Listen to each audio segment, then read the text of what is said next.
Hello, this is Chef John from foodwishes.com with salt roasted chicken.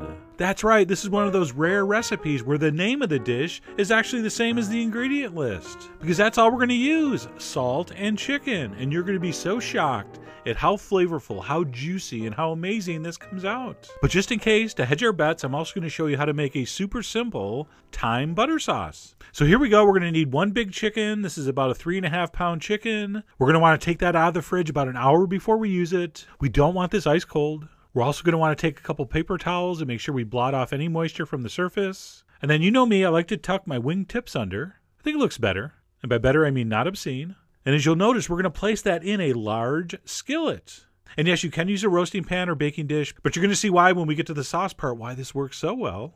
And before I salt this, I'm going to go ahead and snip off the chicken butt. I don't know exactly why I do this, although I do vaguely remember a lecture back in culinary school about 30 years ago about some kind of gland in there, although I could have dreamt that. But anyway, I snipped that off for no good reason. And then we're going to go ahead and take some kosher salt. Regular salt will work here, but as you well know, the kosher salt has a larger crystal, is much flakier, so that's going to work better here.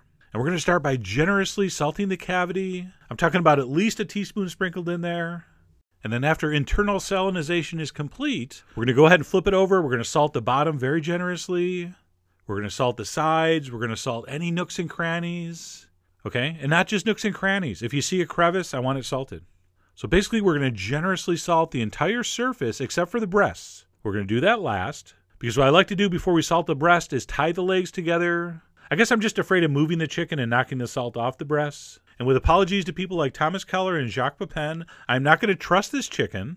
I think as long as you tie those legs together, you're going to be fine. And then the final stage of salting, a very, very generous sprinkling over the breasts. You're going to want complete coverage. Do not think you're using too much.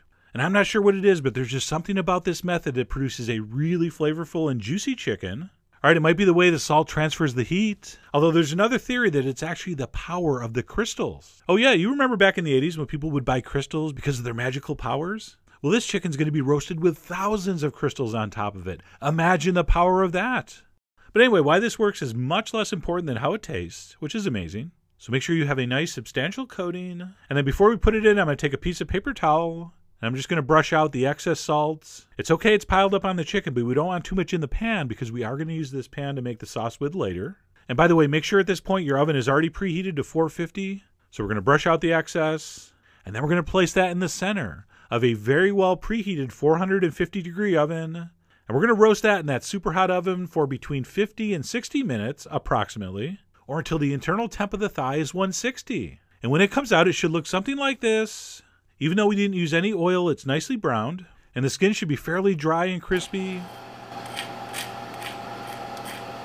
And you know what? I wish my dad was still around so he could see me getting paid for scratching a cooked chicken with a fork. He would have enjoyed that. Oh, and by the way, see those two little tears? When we bought this chicken, it was originally trussed up with string, which I removed for the video. And right where that string was tied across the breast, it split as it roasted. So I want to go on record as saying that's not my fault, and yours will not look like that. Although it didn't bother me that much because I know Photoshop, so I fixed that. But anyway, we're going to remove our chicken from the pan, and we're going to let that rest 5 to 10 minutes, which is the perfect amount of time to make our thyme butter sauce. All right, so let's go back to the skillet. And you can see a lot of that chicken fat has been rendered out. We're going to go ahead and take a paper towel and blot out like 90% of that. At that point, we can turn our heat back on to medium-high. And we're going to toss in about a tablespoon of picked thyme leaves. And we're just going to give those about a 30-second sizzle in those hot drippings. And if you're into things that smell amazing, you're really going to like making this sauce. So we're going to stir those around for a few seconds, at which point I'm going to squeeze in the juice of 1 lemon.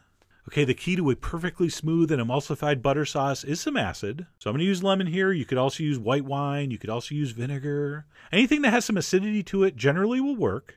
And I'm also going to put in a little splash of chicken broth.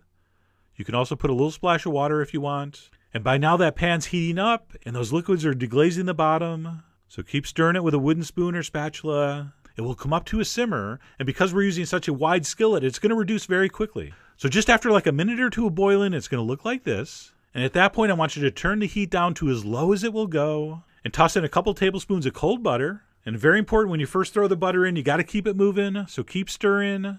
Keep moving the pan.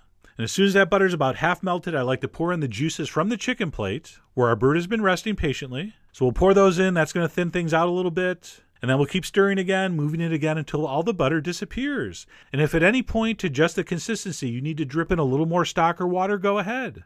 All right, you should be shooting for something that has that texture to it. And at that point, turn off the heat. Your sauce is done. Congratulations. All we have left to do is season this up. I put a little pepper, a little salt, a little cayenne. We're going to mix that in. And then we're going to take this simple sauce and we're going to spoon it over an even simpler chicken. And that, my friends, is going to be one of the best roasted chicken dishes you've ever had. I'm serving mine over a roasted red pepper and trout bean ragu, which was very delicious. And you can see here, because we use that classic pan sauce technique, even though the sauce is made mostly from melted butter, it is not separated. It is beautifully emulsified. I could look at that all day. Although a better idea would be to eat it, which is what I'm about to do. And you can see as I cut into this, that salt-only method just produces such a gorgeous, gorgeous roast chicken. Look at that meat. I mean, you serve this to your friends, and every single time you invite them over for dinner for the rest of your lives, they will think to themselves, oh man, I hope we're having that chicken. Yeah, that one they serve with the thyme sauce, that is so good. I bet that has a ton of ingredients, which is perfect. Let your guests think that. So that'll just be our little secret. And I know we got a lot of secrets between us. It's what bonds us together. But anyway, just a really cool, simple technique that I hope you try very soon. So head over to foodwishes.com for all the ingredient amounts and more info as usual. And as always, enjoy.